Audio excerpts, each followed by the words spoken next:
In February 2026, $285 billion vanished from the software sector almost overnight in a massive market event analysts called the SaaSpocalypse. This chart tracks the sudden collapse of major software and service stocks on February 3rd. LegalZoom dropped 20% and Salesforce fell 7%. The Nifty IT Index, a benchmark tracking the Indian IT industry, shed 6% in hours. The inflection point was the release of OpenClaw, 11 agentic plugins allowing Anthropic's Claude to interface directly with specialized vertical software tools. Market analysts immediately categorized the event as a pincer disruption. Pincer disruption is an economic phenomenon where a new technology simultaneously replaces both the low-end labor market and the high-end specialized product market. The first arm of this pincer severed the traditional outsourcing model. Tasks that previously required thousands of billable hours in data analysis, quality assurance, and basic data engineering were suddenly executable by autonomous agents at a fraction of the cost. The second arm struck established software vendors.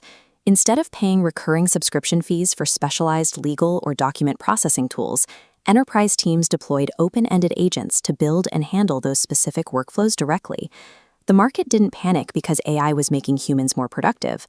It panicked because AI had crossed the threshold from a productivity tool into a direct substitute for entire categories of human labor and packaged software.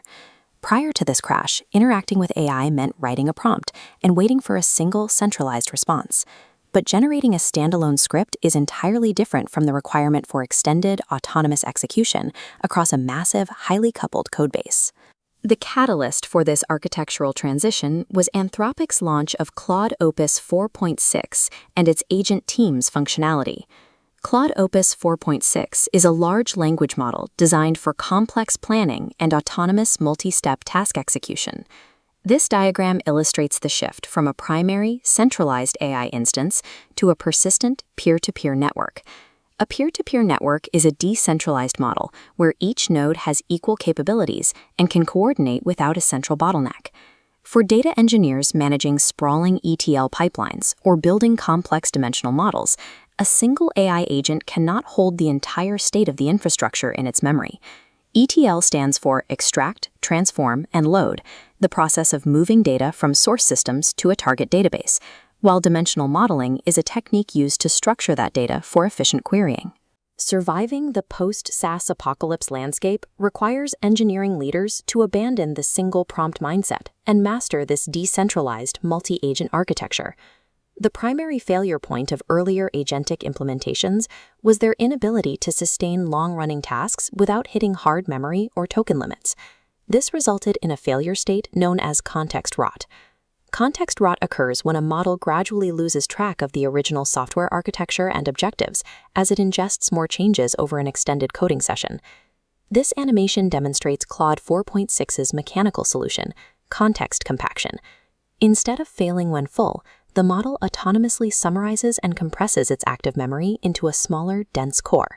By condensing prior actions, the agent recovers the space needed to continue executing new steps without losing the plot. This compaction cycle permits the system to execute continuous operations spanning hundreds of thousands of tokens without ever triggering a hard context limit failure. When an engineering team is orchestrating a massive multi-step data migration across legacy databases, that sustained focus is what prevents the AI from breaking downstream dependencies halfway through the job. Solving context rot is the critical architectural leap that graduates large language models from conversational assistants into marathon software engineers. Previous multi-agent frameworks relied on a hierarchical structure, where a primary AI acted as a central manager. This created a rigid bottleneck, as the manager had to process every single action taken by its subagents. Anthropic bypassed this bottleneck by introducing local scaffolding, a system that pushes orchestration down to the file level. This topology map shows the local coordination framework. Agents communicate through a scaffolding system in a .claude/teams directory. To combat context limits, an active node isolates a complex subtask and spawns a fresh AI teammate. It hands off a scoped package to a clean context window, unburdened by prior code history. This naturally divides the workload. The main Claude session preserves the high-level architectural plan, while peer coders operate strictly within isolated, high-precision environments to execute specific functions. This local peer-to-peer structure mimics how human engineering teams actually operate, eliminating the single point of failure inherent in earlier AI designs.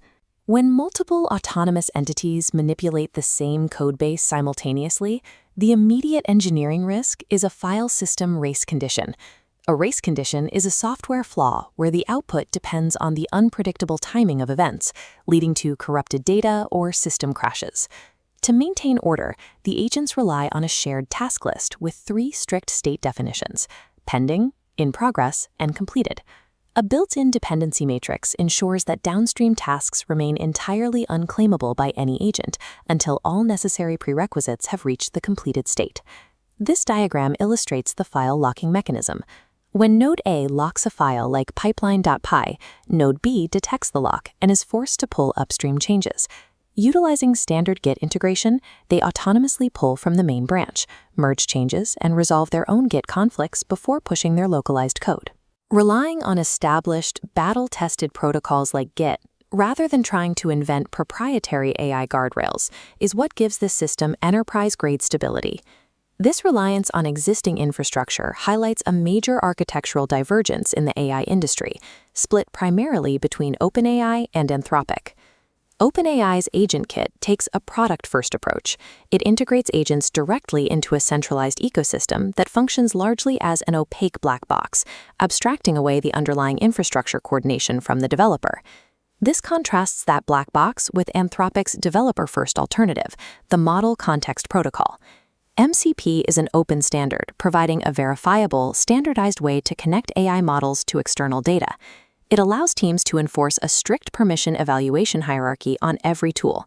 The system evaluates whether to deny, ask, allow, or default based on precise rules before data is extracted.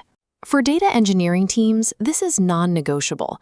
When autonomous agents require access to production databases or cloud infrastructure, their permission configurations must be fully auditable and checked directly into source control. Raw AI reasoning is a liability in a production environment. True enterprise autonomy requires the verifiable, typed integration boundaries that protocols like MCP provide. To stress test this decentralized architecture, Anthropic's internal safeguards team designed a proof-of-concept experiment.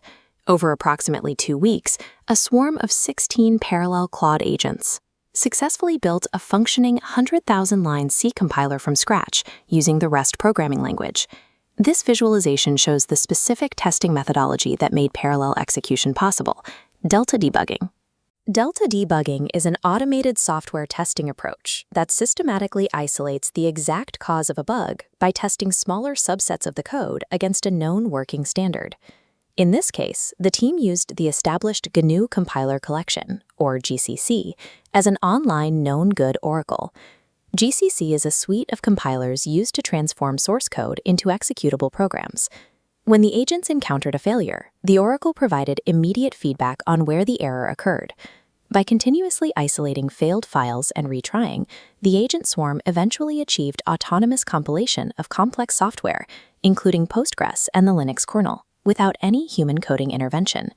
This proves that when an AI system is bracketed by rigorous automated testing feedback loops, it can successfully pass the highest thresholds of software complexity.